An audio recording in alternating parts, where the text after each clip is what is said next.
right, studio time check says it's 5 minutes past 6 a.m. This wonderful Thursday morning, right here at Wells Radio 89.3 FM, where we're broadcasting live from the Wells Broadcasting House, which is located along Alafin Avenue, Oliole Estate, Ibadan. Today is the 19th day in June of 2025. Good morning to you, dear listener, and thank you for tuning in to Wells Radio 89.3 FM. The program is Perspectives Unlimited, where we're taking a look at headlines and stories making the rounds across the different dailies in the country. We apologize for starting a little bit off schedule. It's 5 minutes past, but we thank you for your patience and for staying tuned.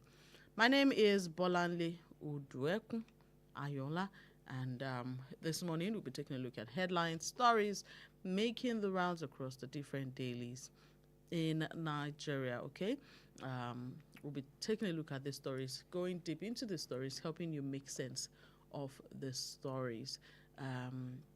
And yes, you can find us on all social media platforms. Find us on Facebook, Instagram, TikTok, X at Wells Radio 893.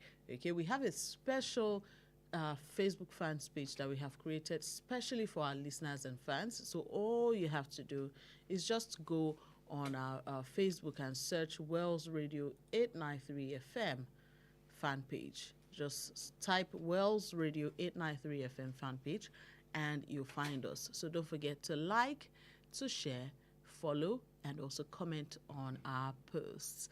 If you're traveling at the moment and you want to keep listening to Wells Radio 89.3 FM, which you should, no worries, we have you covered. You can listen directly via our website, www.wellsradio89.3fm. That's how, rather, www.wellsradio893.com. I'll take that again, www.wellsradio893.com. Okay, so that's how you can listen to us if you're not here. You can also check Radio Garden, onlineradiobox.net, and search Wells Radio, and you will be able to listen to us. This morning, as I said, it's Perspectives Unlimited. We're taking a look at headlines and stories making the rounds across the different dailies in Nigeria. We'll start with the front page of the Daily Trust newspaper, where the lead headline says, Benue killings arrest perpetrators, Tinubu orders security chiefs. That story is on the front page of the Daily Trust this morning, continued on pages 3 and 4. Bandits kill 24 farmers, others in Katsina communities. That's on page 9. How fake agric credit providers dupe farmers. That story is on page 38 of the Daily Trust newspaper this morning. And this one, World Sickle Cell Day. Patients battle high cost of drugs and access to treatment. That's on page 24. Yeah, that's about it on the front page of the Daily Trust newspaper. On the front page of the Nigerian Tribune newspaper, the headlines are similar. Tinubu to service chiefs, IGP, fish out Benue criminals, visits injured victims at teaching hospital. We are facing calculated genocide invasion. Tall thief tells president. Establish special intervention fund for affected communities. Alia urges federal government. That story is on page 2. More headlines. Zenith Bank reassures shareholders and investors of continued dividend payment to exit CBN's regulatory forbearance June 30. Okay, and that's about it on the front page of the Nigerian Tribune newspaper. And on the front page of the Punch newspaper, the lead headline here says INEC fires back at coalition over 2027 party registration delay. And of course, still on the Benue killings, Tinubu assembles top brass ex-governors to end Benue killings, ex-generals, Ogbe, top monarchs, others on high-level peace panel. President orders IG, CDS on killer's arrest, Alia backs state police. That's it on the front page of the Punch newspaper. It's otherwise taken by, advertisement. But some of the top stories include $457 million unremitted funds. Reps tackle 13 oil firms, recover $86 million. We'll also see here cash crunch looms over CBN's 50% CRR on banks. That's according to a report on the Punch newspaper this morning. Meanwhile, on the Daily Trust newspaper, some of the top stories include SEC flags Zuga coin, Sam Zuga, GPT warns Nigerian investors. And Tinubu to Alia, you weren't elected to bury people. Okay, that's on some of the leading stories on the Daily Trust newspaper, and of course on the Nigerian Tribune newspaper. NAS transmits tax reform bills for Tinubu's ascent, and migration from paper pencil mode to computer-based WAEC and NECO exams misplaced priority. That's from the stakeholders. These and many more are some of the headlines we'll be talking about this morning. And when I say we, I mean myself, accompanied by Mr. Olale Konsami. Good morning to you, sir. Good morning, madam. How do you do? Doing well. How about you? Very fine, thank you. We must start by talking about what I'm sure many of my colleagues have also been talking about ever since this issue started, which is the Benue killings. I know that we had conversations about it off air, me seeking to understand what exactly has been happening in Nigeria. But I'll take the latest news on it, which is the comments of Mr. President, and then we'll talk more about it. Now, on the Punch newspaper, it says President Bola Tinubu on Wednesday set up a committee to help restore sustainable peace to Benue State following last Friday's massacre at the Yawata community in Guma local government area of Benue State, which saw around 200 people killed. Members of the peace committee selected by the president include former military governor of Benue State, General Atom Kwera, retired, Senator George Akume, Senator Gabriel Soswam, and Samuel Ortom, all former Benue governors. The paramount ruler of Tiv Nation and chairman, Traditional Council, Benue State, His Royal Majesty, Professor James Ayase, and paramount ruler of Idoma Land, the Ochidoma, His Royal Majesty, Dr. John Eliagu, are also on the team, advising the Benue State Governor Hyacinth Alia on the importance of stakeholder management for peaceful and progressive governance. President Tinubu urged the governor to champion the activities of the Peace Committee, which also includes federal officials and non-indigenous living in the state. So apparently, the president had told the governor, he said, let us meet again in Abuja. Let us fashion out a framework for lasting peace. I am ready to invest in that peace. I assure you, we will find peace. We will convert this tragedy into prosperity. The president also said he wants the traditional rulers, that's the Totiv, the Ochidoma, and others, to also be included in this peace committee. Now, so what happened? Because some people may just be hearing this for the first time. Now, official reports say that at least 100 residents were killed. Other reports say that even more than that. Dozens missing, hundreds nursing gunshot and burn wounds after attackers set houses ablaze through the early hours of Saturday. Some sources have put the casualty figure at around 200. And yes, that's what happened. It apparently even made it to the table of Pope Francis, who prayed for the terrible massacre during his Sunday Angelus.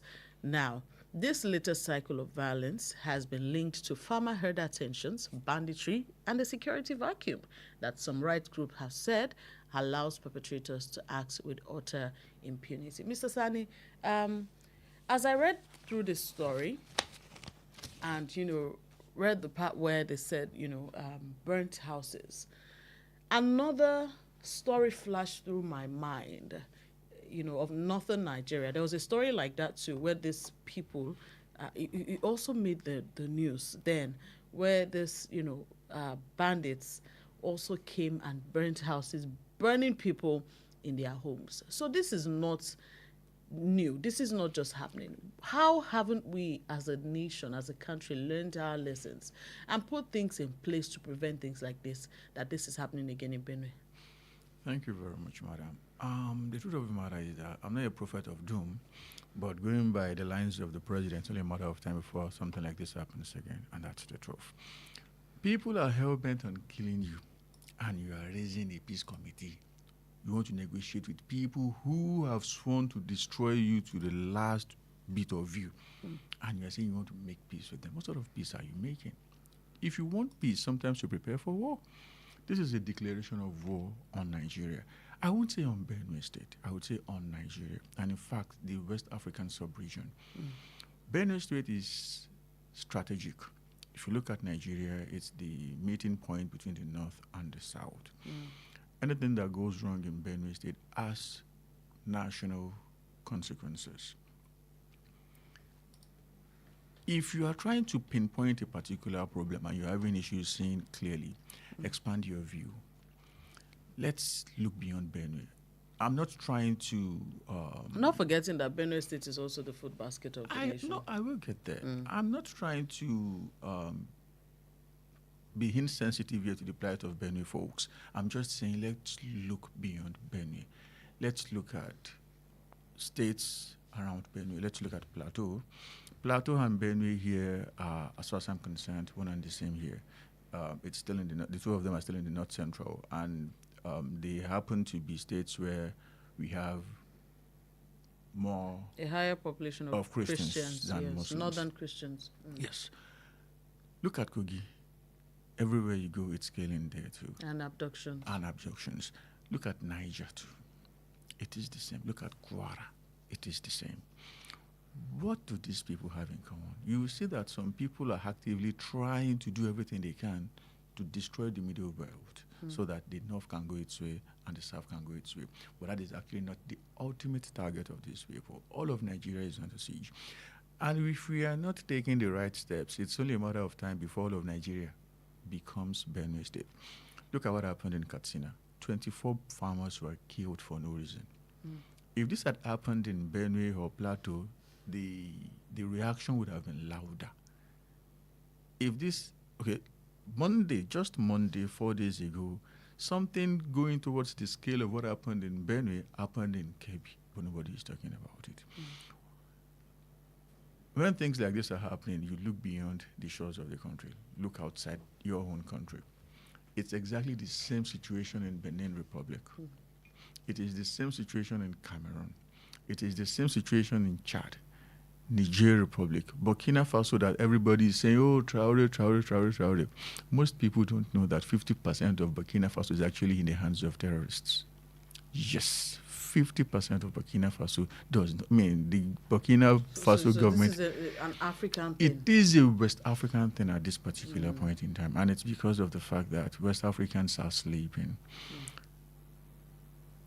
12 years ago, this intel came out that the Middle East was getting hot for extremists and that they were coming towards Africa. And then the United States and France made a very, very catastrophic mistake. They removed Gaddafi. In fact, they killed Gaddafi, the guy who was actually the buffer zone for Africa then. You know, he was the one who held Libya united to make sure that infiltrators were not going to come in. The time they took Gaddafi out, I mean, Obama eventually said that How? Actually, no, I just want to. I'm going somewhere. How did taking, Gaddafi out, spelled Gaddafi's Libya as of the end was like 2 countries away from Africa, from Nigeria. After Niger Republic, Mali, then Libya. Look at the sequence. They took Gaddafi out. Mali went into a civil war.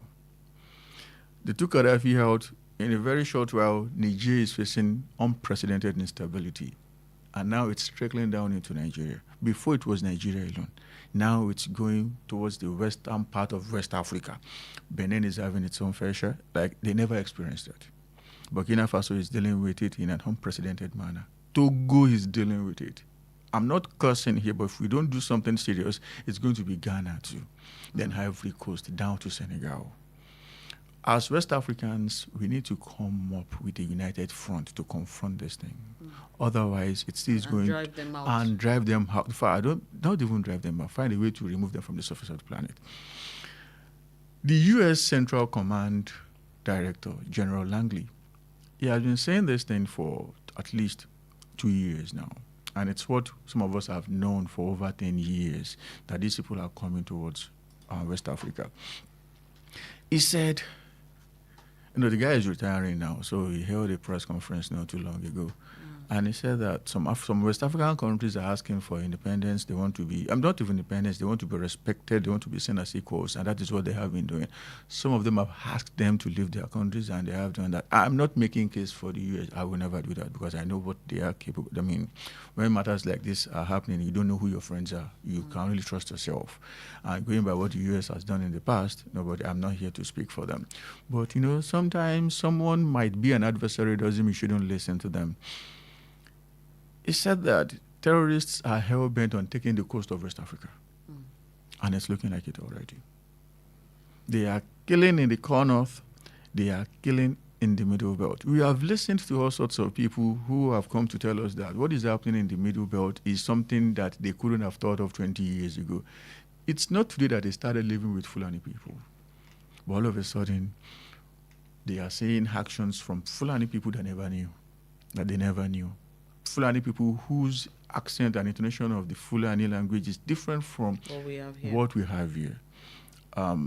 We have heard stories of people coming from at least 2 West African countries that I don't want to mention, coming into Nigeria to do things that nobody is proud of. At this particular point in time, a lot is resting on the shoulders of Mr. Tinubu. If we are not very careful, how he treats this country at this particular point in time will determine if Nigeria is going to survive the next 5 years or not. And I mean it, 5 years. I'm not a scaremonger, but I'm saying the truth here. These people know exactly what they are doing. And you don't talk to people like this. You take serious actions against them. But unfortunately, Mr. President is setting up a peace committee when 200 people were killed in just one day. And it wasn't just that day. It had been a case of daily killings, but it was a case of 20, 25, 30. Just one day, 200 people died, and you're talking about peace. Now, you don't Mr. make peace Sonny, with such people. In the past, we've heard of repentant terrorists. Do you think Nigeria made a mistake in, even dealing with terrorists and, saying repentant? Because we've heard stories that many of these repentant terrorists have gone back we made to where they came from. Huge mistake. A huge mistake with that idea. As far as I'm concerned, if you are bold enough to take up arms against your country, you should have the chest to take metal into your body. And I say metal, I mean bullets. I don't believe in the idea of having a repentant terrorist. Terrorists, as far as I'm concerned, are not human beings. They may be walking on 2 legs, but going by their ideology, they are not fit to be labeled as human beings that you and I are. Tell me what would make someone who is thinking straight to take up arms and begin to smash the skulls of months-old babies. This is what we have seen. They kill pregnant people. They do all sorts of nefarious things. At the end of the day, you get the upper hand. You arrest them, and you are saying you want to integrate them. You give them clothes, white and green, depicting Nigeria. You give them money. You train them. You take them. I mean, at the end of the day, when they are leaving, you give them money. That's a very good way to say, come back tomorrow, come and do the same thing. Those of us who have been on the right side of the law, you have not given us anything. But people who took up arms against the state are being rewarded here, and you think that problem is going to stop. The immediate past president started with that. I'm angry. It was an annoying thing. I thought that the current administration is not going to do it, but it's unfortunate that the current administration has actually, in their words, rehabilitated more people than the immediate past administration did. It's a continuation of madness, and it is annoying. A particular guy was released. The same day he was released was the same day he yanked someone's head off in Maiduguri. And they keep doing the same thing. If they are actually calculating, they should have known at this particular point that that thing is not working, because if it were to be working, we'll be seeing a reduction in the scale of what we are saying, but rather it is going further up. Do you now know the most annoying part right now? Despite the fact that a lot of states have done it at the sub-regional level, Sokoto and Kebbi are saying they want to do the same thing. In fact, they have started doing the same thing. And even Katsina. Just last week, we saw Ado Alero, one of the nastiest terrorists to walk the surface, the plains of Nigeria right now. In fact, it was so annoying because it was something that can only be imagined. People in military uniforms belonging to Nigeria were actually taking pictures with this guy. And this is a guy that the Nigerian police force placed a bounty of 5 million naira on in 2020 for killing people. I mean, it was a scale of what we saw in Benue just days So is ago. he now in the League of Repentant Terrorists? I don't even think he is a repentant terrorist. They said that they wanted to hold a peace meeting, and they brought this guy. This guy was there. They were taking pictures with him. A particular guy in military uniform was even doing video recording. They were interviewing this guy, somebody that should have smashed his call immediately. That is not the point. The point now is this. This guy said something. To start with at all, if you want peace, stop calling us terrorists. We are freedom fighters. Oh.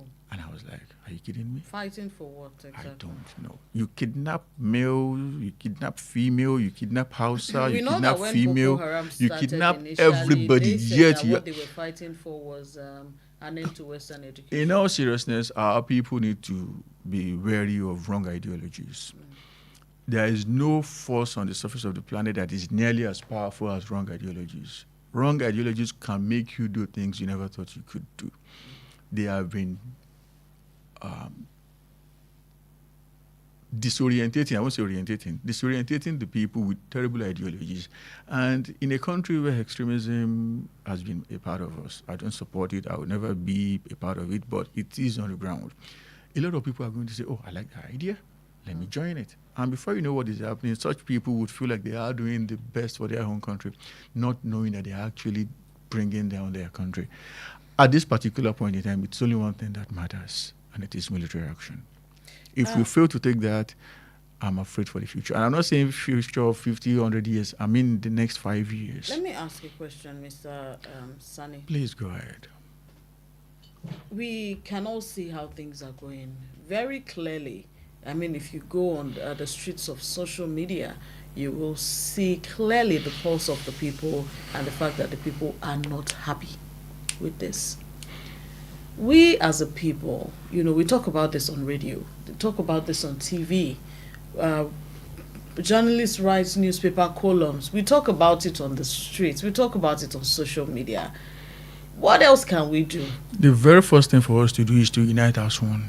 To be united. As to a unite, people. yes. And how it do is we go not about the time that? to say, oh, Fulani, Hausa, Igbo, Efik, Igeri. The truth of the But matter Nigeria is is glaringly divided along that ethnic is lines. why these people are particularly interested in Benue, Plateau, that particular axis, because they know that anything that happens there has national consequences. It reverberates across the country. That is why they are particularly targeting those areas. They know what they are doing. So the very first way to fight back is to be united. The death of a Nigerian is the death of all Nigerians. If we see that as that, we have already had an upper hand in this battle. But if it's still a case of, oh, they are killing Fulanis, they are killing Christians, they are killing Muslims, they are Christians, we are going to make their job easy. That is number one, and that is for us. For the government, it's unfortunate that at this particular point in time, the government is running on low fuel when it comes to trust and transparency. The government needs everything they can do right now to earn the people's trust. And it's not just about earning the people's trust. It's about bringing an end. The president said something yesterday that, in my opinion, was totally out of it. I can understand your gesture. I'm not saying anything foul this morning. I'm hungry, but, I'm in control of myself. He said, why then haven't there been arrests? Man, it shows... he said he wants arrest. It shows clearly that he has not been in touch with the military chiefs or the police chiefs since that thing happened. Because if he had been talking to them, it actually took people's outreach before we then heard that the president was going to Benue. That tells you everything. Which also brings me to this. Okay. A lot of people also, said on social media that they found distasteful when the president got to Benue. Then we had so many posters and flyers let me tell you something. Thank you, President Tinubu, for coming to condole. Since that thing happened, I'm talking about the ugly incident in Benue. In fact, since they have been happening, I have never for once blamed the governor of Benue State. I understand how the system works. And I understand too well that the governor of a state has no say when it comes to security. I don't believe it should be like that, but that is exactly how it is in my country. So nobody who is fair-minded and understands the system will blame the governor of Benue State over what happened. But since this particular issue happened, I can blame him, and in fact, I will blame him 100%. Why do you say so? Thank you. Some government appointees joined the protest. You know, people protested on Monday that, oh, what's the meaning of this? Do you want to kill all of us? And in response, the state government suspended those appointees indefinitely for joining the protest against killing their people. That is a red flag. But don't you think that it's the law as a No, you can protest. No law says you cannot protest. What the law says is that you cannot be violent. That you cannot join protests. We all saw what happened on the streets of Borno in 2014. Some governors went to Borno State to protest against insecurity. Nobody suspended them. If something is not making you feel comfortable, you have the right to protest, irrespective of what office you hold in this country. That is that. Number two, he said, this is happening because the APC front is not united in Benue State. I was like, you're a father. I shouldn't be high because you're talking like somebody who is high. You're not making sense to me right now. What happened. This guy never declared a day of mourning. The president said he was coming there and a public holiday was declared. Not just that. They started, I don't know if you saw the video, I saw the video. They put people on the streets and they started cutting grass. Some of those grasses are taller than I am, and I'm over 6 feet. Which means that the governor has not been taking care of the environment of Benue State for a long time. They had to bring floodlights for them to cut grasses. And you now know the most annoying part, the most infuriating part. Despite the day being a public holiday where students should be at home, students were in uniform and they lined the streets under heavy rain. The president was in an armored car, the governor himself was in an armored car, and people's children were under the rain waiting for somebody. That did not be the governor's fault. Of course, the governor's fault. Let me now tell you why it's the governor's fault.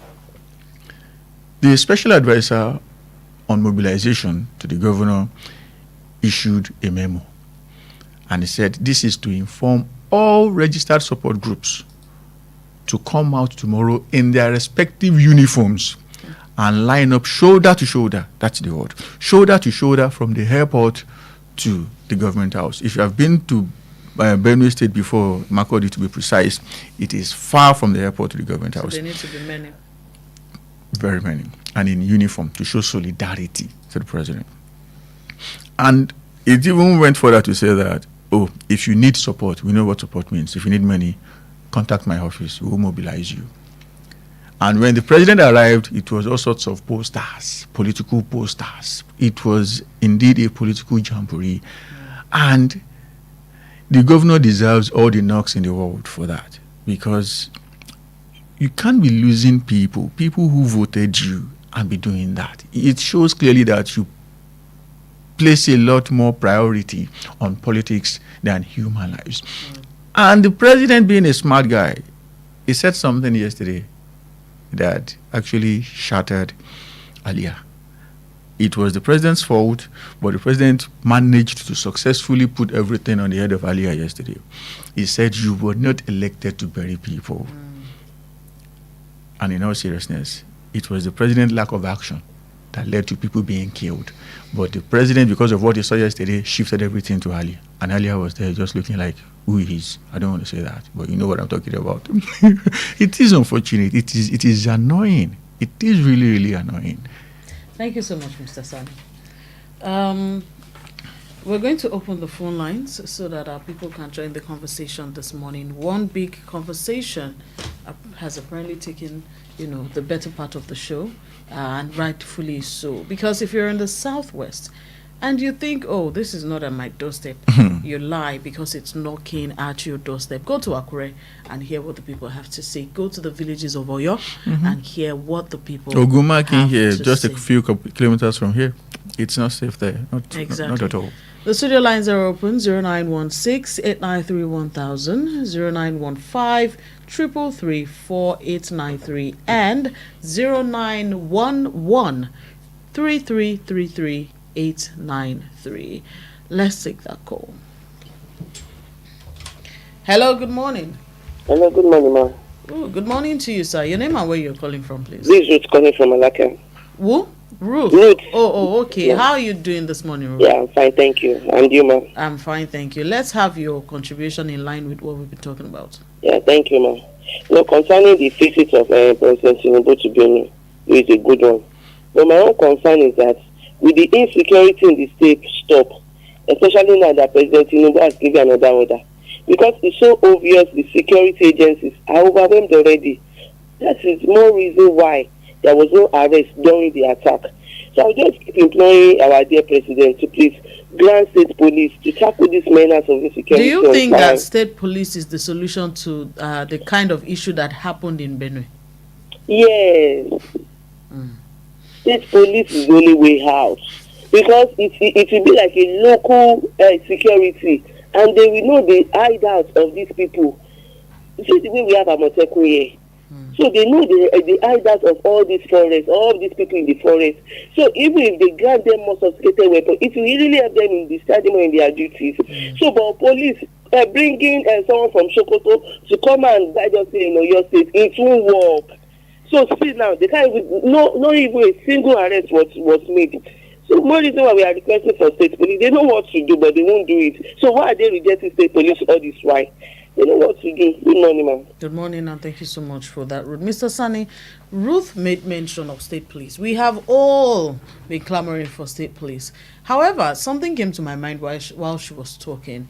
In Ibadan here, or in Ibadan and some parts of Oyo State at some point, we learned that the Amotekun, who are by the way not licensed to carry sophisticated arms, we learned that at some point. How do I put this? When the Amotekun started, they were very, very active. And we learned that at some point, some people were arrested by the Amotekun, taken to the federal police, and then let go. Yeah, so, even with all of this, is state police going to help us? It depends on the legal drafting. I should start by saying that Amotekun is not state police. It's community police. Yeah, but I mean, they're what we have now. Yes, they are what we have now, but I do not believe they have enough legal background to do things people would want them to do. They cannot carry sophisticated arms. What exactly do you want to do with pump action in the face of somebody charging at you with AK-47? But the real question here is the point, the man, fact is that if it is state police, they won't have to take them to the federal police. They won't have to take them to anywhere. If you are taking them anywhere, it's going to be the state high court. All right, let's take the score. Hello, good morning. Hello, good morning. Good morning, World Radio. Good morning to you. Good morning, madam. Good morning to you. Your name and where you're calling from, please. All right. My name is Salami. I'm calling from Water. How are you doing this morning, Mr. Salami? Good morning, Mr. Sonny. Morning, sir. And may God bless you for in-depth analysis this morning. Amen. Honestly speaking. You see, for me, honestly speaking, Benue crisis is a national disaster. Honestly, and this is the time for action. But my pain in this country is the way we handle, crisis. Now, every attention seems to be on Benin. And just as Mr. President is busy concentrating on Benin, pockets of crisis happening elsewhere, Kebbi, Katsina, Abba, even the one before that. It's everywhere, sir. Zamfara, Kano. Why not have a kind of holistic arrangement for all these things? Honestly speaking, this is time for action. Believe me, and if you ask me, if the president really wants to achieve anything meaningful in the security of this country, I think it should not be left to the military alone. That's me. Because, of course, no doubt that Nigeria has about the best military in Africa and one of the best in the world. However, because of some power play in some places, that place, that military cannot be said to be what we used to know the military to be. Years back. Mr. Salami, can I ask a question? You said it shouldn't be left alone to the military. Then who else? Are you talking about the Nigerian police? No, I said the military. You said, yes, you said the war can't be left alone to the military. So who else is going to support the military? I'm coming from somewhere now. What I'm not saying is that I believe that with the Nigerian police kind of handling, I can assure you that if Nigerian police is the one handling the Benue crisis, honestly speaking, they would have solved that problem. Time passed now. We have some situations where the police will arrest a bandit kingpin. At the end of the day, he will be rescued by the military. Can you imagine? And now, my advice now to President Tinubu is that President Tinubu should please co-opt his predecessors. No one is an island, for God's sake.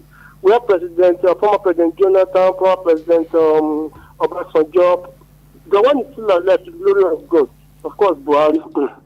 I think, but then it's like Mr. President should please work with these people. Let them kind of redesign our security architecture in this country if need be. Honestly speaking, like somebody like President Obasanjo has the history of these Fulani people and their incursion, and he told us that they were formerly dominating South African Republic just as they're dominating us now. But because of the political will to end it there, they chased them out. Why can't we do the same thing here? Thank you so much, sir. People should please, work with the DCSO to get a lasting peace. Thank you so much for your contribution, sir. Thank you. God bless you, ma. Yes, thanks for taking so much time. I'm all sorry. right, sir. Yes, sir. Let's take this call. Hello, good morning. Yeah, good morning. Oh, good morning to you, sir. Your name and where you're calling from, please. My name is Dele. I'm calling from Mobile. You're welcome, Mr. Dele. Let's have your contribution this morning. I think we may have to just return back to the discussion about a single term for the president. Now, the reason why Tinubu is completely handicapped about this case, is that he's already thinking of 2027. Whatever he does now in Benue, feels that it's going to affect his chances. Because by the time you begin to touch the Fulanis or the headmen, or you are taking a decision that affects the North, I feel that we should just start discussing about a single term of 6 years. The most painful thing that can happen to anybody is for the dead to see that we are romancing with their killers. It is not fair. What is happening in Benue is not really fair. Thank you. Thank you so much, Mr. Dele. That's another perspective to it, saying that many people have alleged that, one of the reasons why these issues are being handled like this is because of the fear of 2027. But just like Mr. Sani has said, if we don't take action, even that 2027 itself, let's not be prophets of doom. Hello, good morning. Hello, good morning. Good morning to you, sir. Your name and where you're calling from, please. This is Saken. Mr. Hakim? Saken. Saken. Saken, okay. Here in Ibadan, so you know why I'm saying this. The man that called, that's a mention of Obasanjo. What is happening is not, Obasanjo is not happy with it. Because he don't dare try it under Obasanjo. What is happening in Nigeria? He cannot. And the man is presented to you who is more heartless than him. People may not even recognize him. And that is that. You see, this killing, it can never, I'm not wishing, because as I'm here, I'm not safe. This killing cannot stop under APC. As long as Tinubu said he's going to continue from where Buhari stopped. Buhari lost election under Jonathan. He put his two hands on his head, crying. That cry he's crying is what he came to do when he won. That cry he cry is what he came to do, because under him, Nigeria is not like as them again. And we people from the southwest here think that he's coming to do the magic and do the best. No. You know what he did. You know what he has in mind of coming to do. And what is it? Some people say he's going to continue from there. And there's no any solution we're going to find. Rather than this time around, 2027, that way must shine eyes. You see, we have somebody like Seyi. Seyi is very humble human being. Thank you so much, Mr. People in mind. Thank you so much. Subanjo has a mind. Let them support. Don't let them go move to north. Say, oh, they want to be a vice to anybody. Let them join hands with Obi. All right, thank you so much, sir. It's not time so that for they can campaigns. Get the vote of Southwest here. It's not time for campaigns, and I strongly urge our dear callers to also put that in mind. You know, if you call, please do not try to campaign for anyone. We will cut you off. Let's take this call. Hello, good morning. Hello, good morning. Good morning to you. Your name and where you're calling from, please. This is Miriam from Oduekun. You're welcome, Miriam. Thank you. As regards the Mr. President's debate to Benny, I hope it will have a positive impact and bring an end to this killing. However, I only implore Mr. President to shift from reactive measures to proactive ones. Because I believe that if precautions had been taken earlier, this innocent life might have been spared. So I will only pray that our leaders will be guided right in making the right decision. That's my takeaway. Thank you so much for that contribution. We still have a couple of minutes left. 0916-893-1000, 0915-333-4893, and 0911-3333-893. I'll take that particular number again, 0911-3333-893. These are the numbers to call to be a part of the conversation this morning.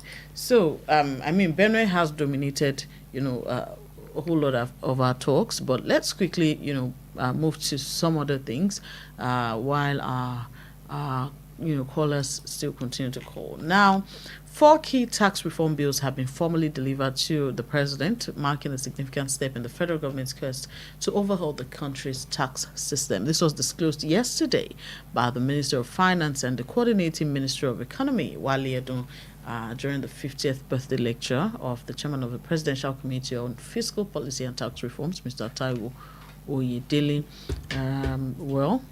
The bills are the Nigeria Tax Bill, the Nigeria Tax Administration Bill, the Nigeria Revenue Service Establishment Bill, and the Joint Revenue Board Establishment Bill. And they say that these 4 have been delivered to the president. Talking about these tax bills, many were hell-bent on, some of them not, passing through. What is your opinion at this point, Mr. Sani? Well, I thank the National Assembly for redrafting the bills, at least the one that was most talked about, the sharing formula. The president brought something that would have favored Lagos extraordinarily at the expense of other states. And the National Assembly did the right thing them by saying, oh, let it go round, let it not stay in just one state. That's that. As regards the one passed by the National Assembly, I still have very serious issues with the NRS. I don't support it. I do not support it because it's going to be double taxation for Nigerians. And like I said, there is always technical glitch. What happens should the NRS platform be down?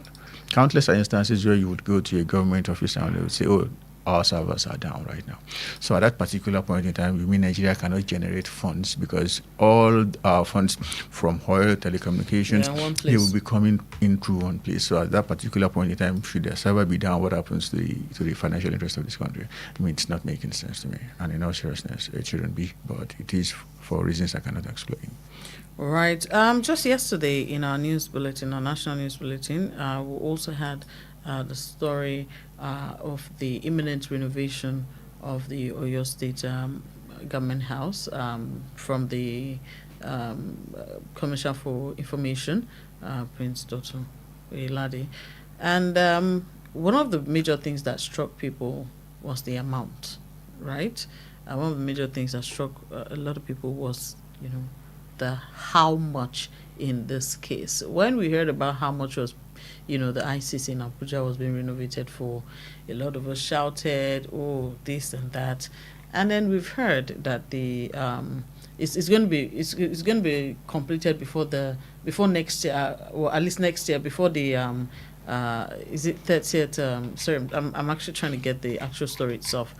Okay, yes. So here it is. Now it says that it'll be completed before the 50th anniversary of Oyo State next year, as part of the Shea marking the administration's legacy for administration. So apparently, this is going to cost. The Executive Council has actually approved the sum of 63,479,858,000 naira to overhaul the structures at the government house, because the Commissioner for Information, according to him, he said the council described the current state and ambience of the government house as an embarrassment and unbefitting facility, noting that for the past 6 years, the governor and his deputy have been living in their personal houses instead of the official residences at the government house. So they're going to do the banquet hall and some other refurbishing works.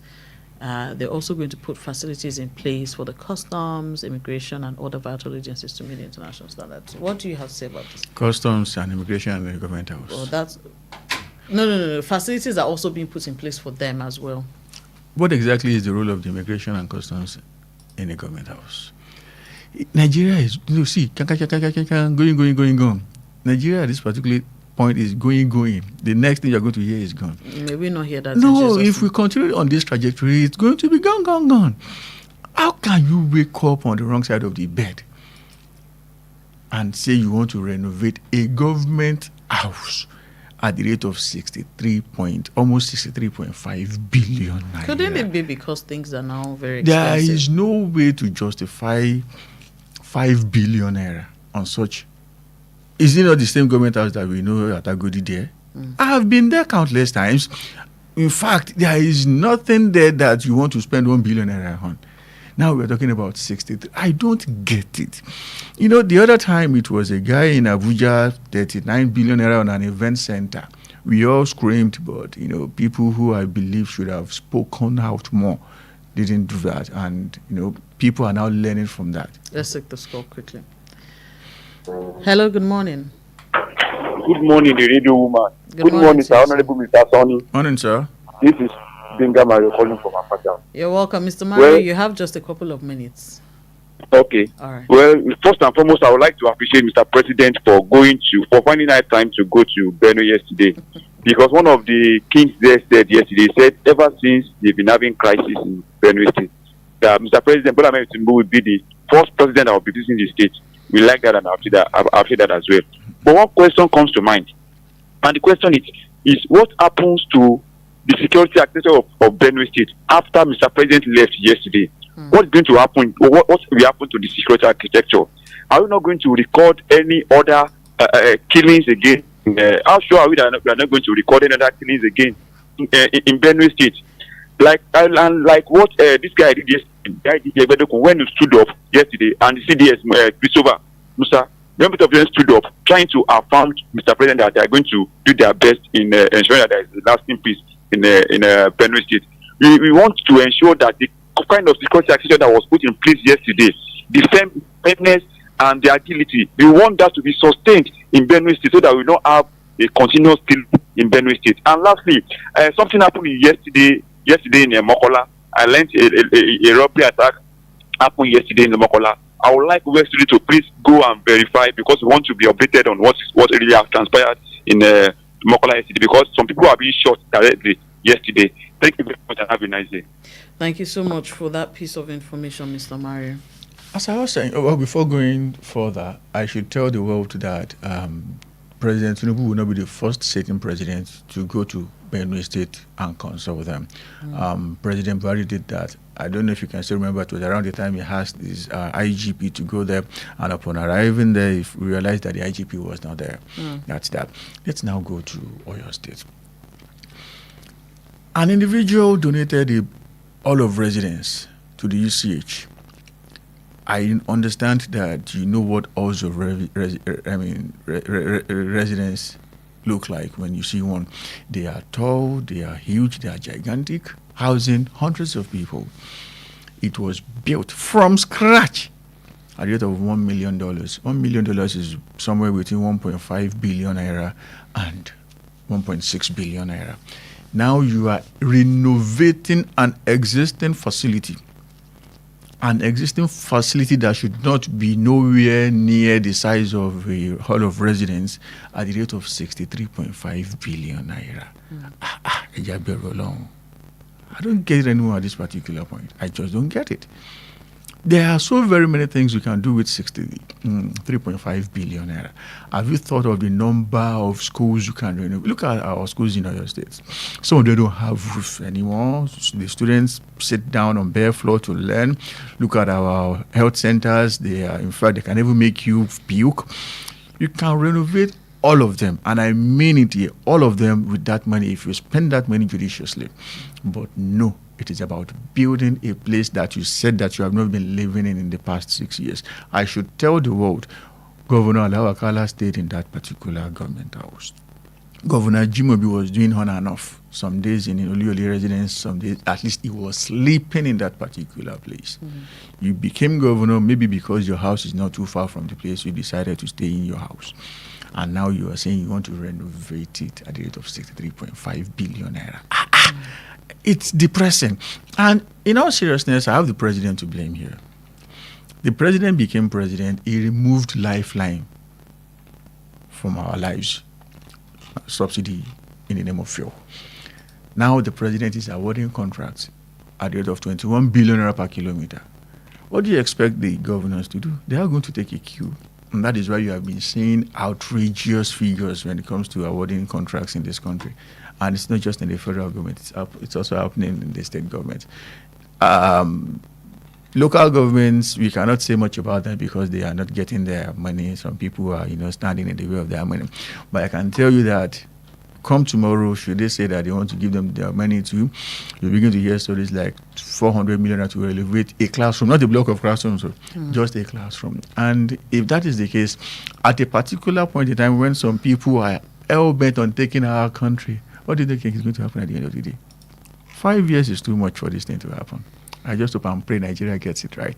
But looking at the future, the immediate future, everything is in the hands of God. Thank you so much, Mr. Sani. Regarding the information that Mr. Mario did give, yes, we have just a few minutes left on the show, but yesterday there was a daylight robbery in Mokola, where several people sustained varying degrees of injuries. So apparently at about past 11 in the morning, a group of armed robbers stormed the shop and they carted away money, but much more than that. Apparently they shot, probably maybe to scare people, I don't know, but apparently they shot and some people were shot at, and these people were taken to the Alafia hospital nearby for medical attention. The public relations officer of the Oyo State Police Command, Adewale Oshifeso, said that an investigation into the matter has commenced.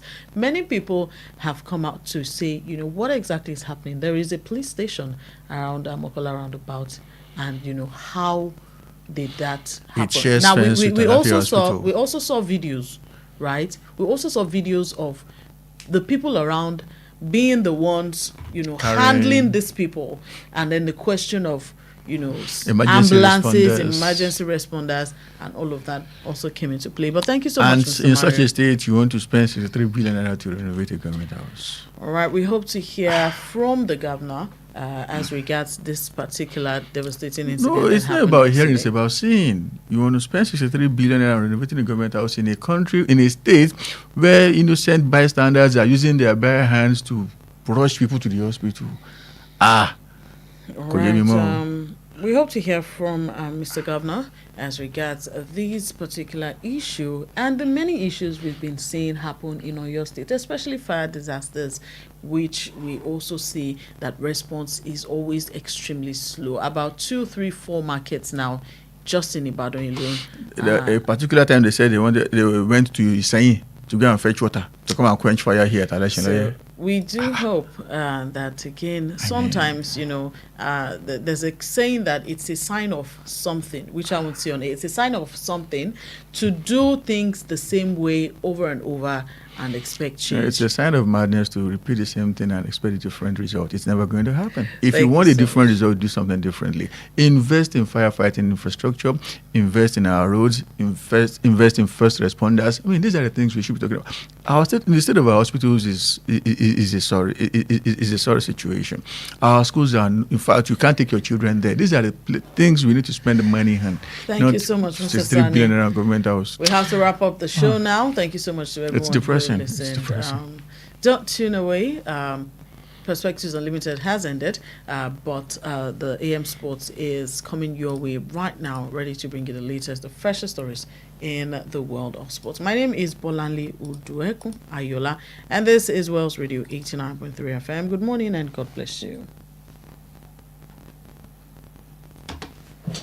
Please listen to this important information. The views expressed by the interviewee in this program are their own and do not necessarily reflect the views or opinions of Wells Radio 89.3 FM or its affiliated entities. Wells Radio 89.3 FM is committed to providing a platform for diverse perspectives and opinions, and the views expressed by guests on our programs are their personal viewpoints. Wells Radio 89.3 FM does not endorse or take responsibility for the content or opinions expressed by individual interviewees and callers. Thank you. Hello, everybody. My name is